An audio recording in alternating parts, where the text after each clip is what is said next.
네, 빛날인 시간인데요. 오늘은 세계 최초로 12,000km의 시베리아길을 오토바이로 횡단한 탐험가 김형국 씨와 함께하도록 하겠습니다. 안녕하세요. 안녕하세요. 반갑습니다. 네, 저희가 뭐 탐험가 그러면 굉장히 멋지게도 보이고 막연하게 멋있다 이런 생각이 드는데 탐험가라는 직업은 어떤 직업인가요? 그렇죠. 탐험가 하면 우리에게 익숙하기도 하고 좋아하는 단어죠. 네네네. 기도 하고 또 내용면에 있어서는 낯설기도 한데 이제 사전적인 의미는 그렇습니다. 위험을 무릅쓰고 어떤 곳을 찾아서 살펴보거나 조사하는 일을 전문적으로 하는 사람이라고 되어 있고요. 이제 제가 탐험가로서 하는 행동은 유라시아 대륙 횡단 도로라는 게 있어요. 그 도로를 중심으로 한반도로부터 확장된 공간에 대해서 자료를 반복적으로 구축하는 행위를 하고 있습니다. 네. 이렇게 정의를 들어보니까 위험을 무릅쓰고 전문적으로 한다라는 얘기를 들어도 어쨌든 여행이랑 비슷한 것 같은데 여행이랑 좀 다른가요?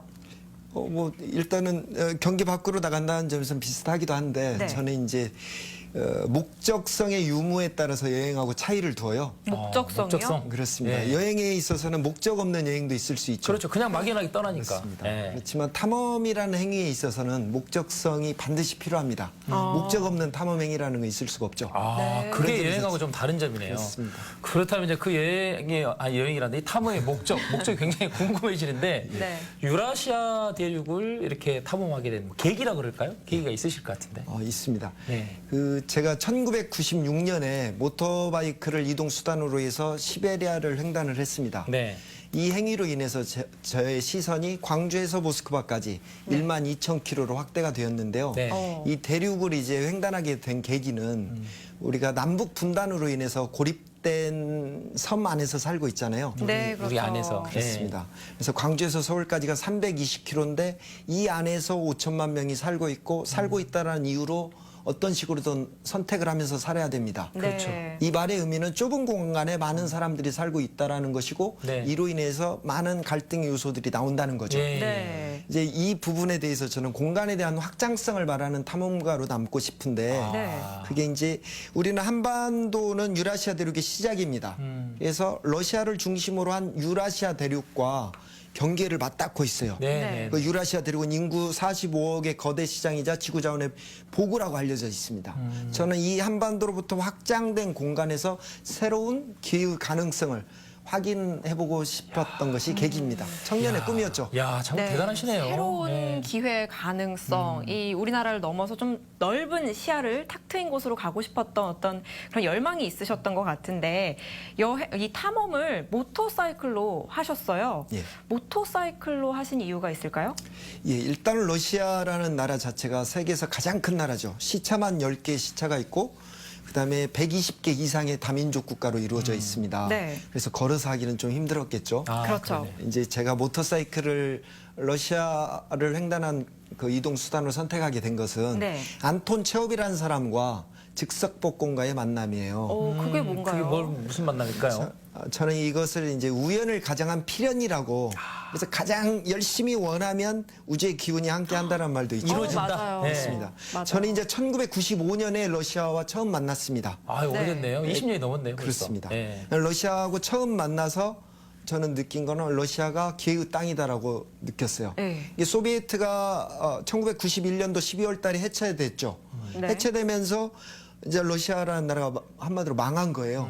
그래서 그 나라 국민들은 엄청난 고통을 받고 있었는데 저나 서방 세계에게 러시아는 새로운 시장이 오픈된 것이자 그다음에 자원의 보고로서의 매력을 가진 곳이 되었죠. 그래서 이제 러시아에 대한 자료들을 마구 찾아냈죠. 근데 별로 없었어요. 그 중에서 이제 안톤 체홉이라는 사람을 만났는데 안톤 체홉이 우리가 이제 대학로 가면 연극 무대에서 많이 볼 수 있는 작품들이 많잖아요. 근데 그분이 보고서도 썼어요. 그분이 이 보고서의 내용은 모스크바에 시작해서 시베리아를 거쳐서 사할린을 거쳐가는 횡단 여행에 대한 보고서예요. 이 여행을 통해서 안톤 체홉이 나중에 작품들이 완전히 이렇게 성숙했다는 평을 듣게 돼요. 근데 제가 이제 이렇게 그분이 저한테 다가왔던 건 시베리아를 지나면서 문학인으로서 시베리아를 묘사를 해놨는데 그 말이 너무 멋지더라고요. 그래서 저도 이제 그때가 27이었네요. 그때 이야 나도 시베리아 대자연에 들어가서 뒤에 있는 모닥 이렇게 가지들을 이렇게 주워서 모닥불 피고 네. 그때는 밀크커피가 유행했습니다. 밀크커피 한 잔 먹고 싶다라는 강력한 열망을 가졌죠. 근데 어느 날 이제 학생이었으니까 학교 후문에서 누구를 기다리다가 즉석 복권을 하나 샀는데 복권이 복권을요? 당첨이 된 거예요. 진짜로요? 이게 이제 저는 그 필연이라는 거죠. 보이지 않는 힘이 같이 당첨 하는. 예. 바로 당첨이 된 그럼 거예요? 당첨 즉석 복권이니까. 네. 바로 당첨. 동전 긁어서. 예, 맞아요. 예. 그래서 바로 모터바이크를 구입을 하게 됐어요. 그 복권에 당첨된 돈으로. 그렇죠. 그 모터바이크가 결국은 시베리아 횡단에 쓰이게 되었습니다. 야, 정말 그때 우연을- 만약에 복권에 당첨이 되지 않았다면 어땠을까라는 걸어가지 않으셨을까요? 그러니까. 근데 사실 그 미지의 땅을 탐험을 한다는 게 굉장히 두렵기도 하고 그리고 그렇습니다. 사람들도 모르는 사람들이고 예. 혼자 다녀야 되고 좀 무섭지 않았을까요? 좀 근데 무섭까? 1996년에 제가 모터사이클로 시베리아 횡단했던 당시가 아날로그 시대예요. 그다음에 74년 동안 이데올로기라는 장벽에 의해서 우리는 러시아에 대한 자료를 하나도 알 수가 없었죠. 소련이었으니까. 네네. 그럼으로 인해서 시베리아는 우리에게 미지의 땅이었어요. 네. 정보가 하나도 없었어요. 거기에 러시아 단어 3마디 가지고 갔죠. 왜냐하면 저는 이 확대된 공간이 기회의 땅이라는 걸 알았기 때문에 어떻게든 이 나라를 직접 한번 달려보면서 기회를 내 두 발로 확인해보고 싶었기 때문에 그랬는데 막상 현장에 갔을 때는 사회주의 흔적이 그대로 남아 있어서 모터바이크를 세관에서 찾는데 석 달 정도가 걸렸고 네. 관료주의라고 하죠. 네. 그다음에 사회주의 흔적 중에 하나가 또 이동의 제한이 있어요. 네. 그래서 하바롭스크에서 치이타까지가 한 2,200km 정도 되는데 이 구간이 개인적으로 가장 열악한 구간이었습니다. 네. 이 구간에 대해서 러시아 사람들이 가본 사람이 없어요. 물어봐도 몰라. 현지인도 몰라요. 그렇습니다. 오. 이게 아까 이동이 제한이 있어서 그러니까. 다 통행증이 있어야 이동했기 예. 때문에 또 기차로 주로 이동을 했고 네. 그래서 이 구간에 대해서는 이제 길이 아예 없는 구간이 있었고 왜냐면 시베리아는 저지대 습지라 여름에는 강물이 범람해서 땅들이 질퍽질퍽한 곳이 많습니다. 이런 데는 이제 제가 모터바이크를 등에다 네. 짊어지고 아이고. 갔습니다. 아이고. 그리고 거기 또 야생동물 있죠. 호랑이나 곰늑대 만나셨나요? 만났으면 제가 이 자리에 없죠. 다행이네요. 피해 다니려고 무척 노력했습니다만 네. 가장 무서운 건 이제 모기떼. 모터바이크를 타고 달리다 멈추면 셀 수 없는 모기떼가 이렇게 아이고. 모여들어요. 예. 그다음에 이제 그 소비에트가 무너지고 많은 열악함 속에 노출돼 있어서 사람들이 네. 총 들고 다녔었고 뭐 테크 타고 다니는 사람들도 아이고. 있고 정말 그냥 그런데 그때 당시에 이렇게 모터바이크로 다니셨고 그러니까요. 그렇습니다. 예. 고생 좀 정말 했습니다. 그러셨네요. 환경도 참 어려운 환경이고 탐험하기 정말 힘드셨을 것 같고요. 미지의 땅이라 뭐 지도도 없고 정보도 없으셨을 텐데 이렇게 짐을 들고 모터사이클로 이렇게 길을 가다 보면 좀 힘든 점이 정말 많았을 것 같아요. 예, 물론 이제 그 힘든 건 방금 표현했고 짐은 그 모터바이크는 뒤에 한 사람이 탈 수 있는 공간밖에 없죠. 거기에 많은 짐들이 실리면 예. 러시아의 도로를 사망도로라고 그래요. 사망도로요. 예. 그래서 겨울에는 아시다시피 영하 40도 이상이에요. 춥고. 그다음에 여름은 의외로 또 영상 30도가 돼요. 오. 네. 그러면 기온차가 70도죠. 이 70도의 기온차를 도로가 버텨내야 버티지는 돼요. 못하네요. 겨울을 벗어나면 도로들 곳곳에 구멍이 나요. 근데 여름이 지나면 여름에는 이제 막 비들이 자주 내려요. 네. 갖고 이 구멍을 빗물들이 다 감추고 범람을 있어요. 해요. 뭐 오토바이에 짐이 이렇게 많이 실어지면 가다가 사고 위험성이 높겠죠. 그렇죠. 모토바이크 사고는 아주 심한 후유증을 남기니까 그런 부분들이 힘들었었습니다. 힘든 네. 게 한두 가지가 아니네요. 그러니까 이렇게 힘들고 외롭고 때로는 두렵지만 그래도 탐험을 하시는 이유가 있으실 것 같아요. 그렇습니다. 그 탐험이 가지고 있는 가치죠. 우리가 예술이 사람들에게 위로를 준다고 하잖아요. 그 네. 작품들이.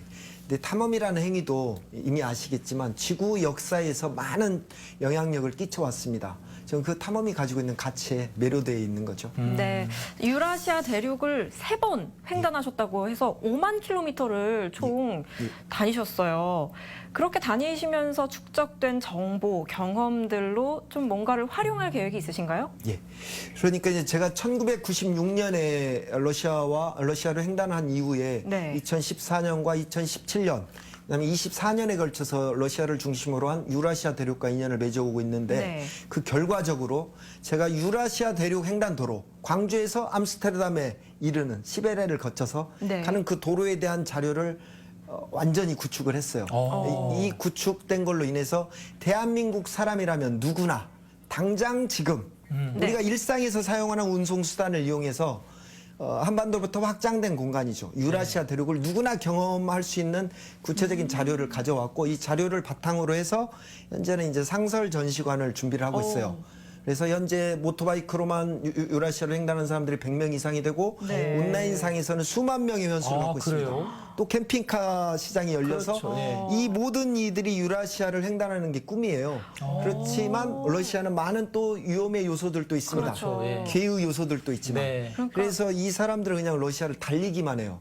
네. 그리고 무서워하고 무서우니까. 러시아의 기회가 도전- 많은데 그렇죠. 네. 그럼 이 상설 전시관에 가서 미리 조금 체험도 해보고 좀 정보를 좀 알 수도 있겠죠. 조언을 구할 수도 있겠네요. 그렇죠. 제가 이제 광주에다 만들게 되면 아마 이미 전시회를 몇 번 해봤어요. 네네. 그래서 아주 많은 관객들이 왔는데 예. 유라시아를 횡단하려고 하는 사람들은 모두 저희 전시장을 와서 한번 이렇게 해서 가는구나. 그 속에 있는 기회가 뭐가 있고 그렇죠. 위험성이 네. 뭐가 있는지를 볼 수 있는 유라시아 대륙 횡단을 위한 베이스 캠프입니다. 야. 탐험가들을 위한 일종의 학교 같은 곳이네요. 그러니까 미리 배우고 경험하고 갈 수 있다는 얘기시잖아요. 그렇죠. 지금. 그렇습니다. 야. 그러면 훨씬 더 안전하고 아니 엄청난 그러니까 이런 자원 확보를 하고 계신 거예요. 어떻게 보면 그 동안에 그 몇십 년 동안에 쌓아오신 노하우를 정말 큰 그 정보를 가지고 계신 거네요. 저는 그렇게 생각합니다. 네네. 지금 뭐 남북 철도를 연결해야 된다 이런 얘기도 나오고 있고 유라시아를 찾는 여행객들이 굉장히 많이 늘고 있는 추세인데 유라시아 전문가로서 기분이 어떠십니까? 저는 무척 좋죠.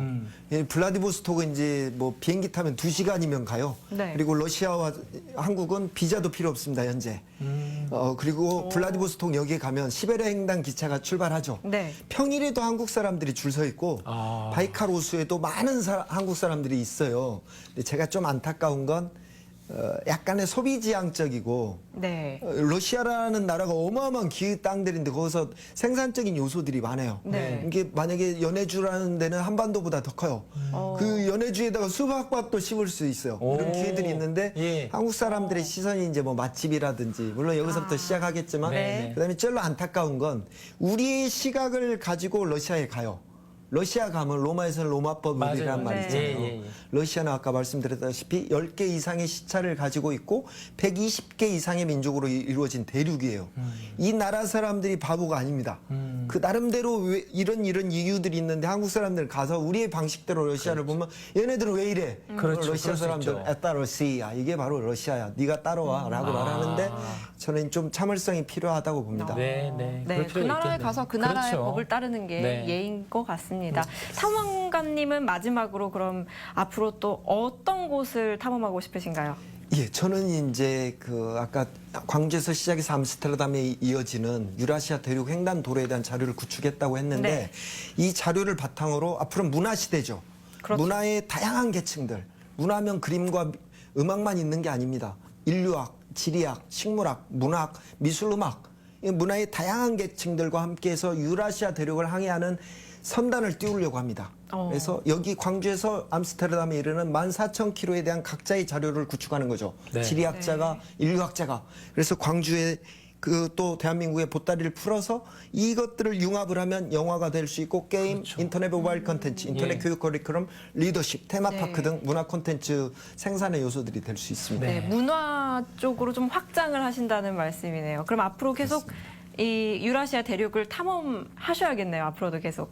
저는 뭐 평생을 할 것이고 뭐 일상입니다. 요즘에는. 오늘 제가 누구에게나. 김영국 탐험가를 만나고 난 느낌이 어떤 그 우리나라의 역사의 한 페이지에 세계인들이 보는 역사의 한 페이지에 있는 그 현장에 있는 분을 만난 것 같아요. 역사 속의 인물을 만난 것 같은 그러네요. 느낌입니다. 생생하네요. 그만큼 예 많은 사람들이 이렇게 바라고는 있지만 가지 않은 길을 향해서 먼저 한 발 앞서가는 분이 아닐까라는 생각이 드는데요. 앞으로도 건강하고 즐겁게 탐험하는 탐험가가 되시기 바라겠습니다. 오늘 나오셔서 고맙습니다. 고맙습니다. 고맙습니다.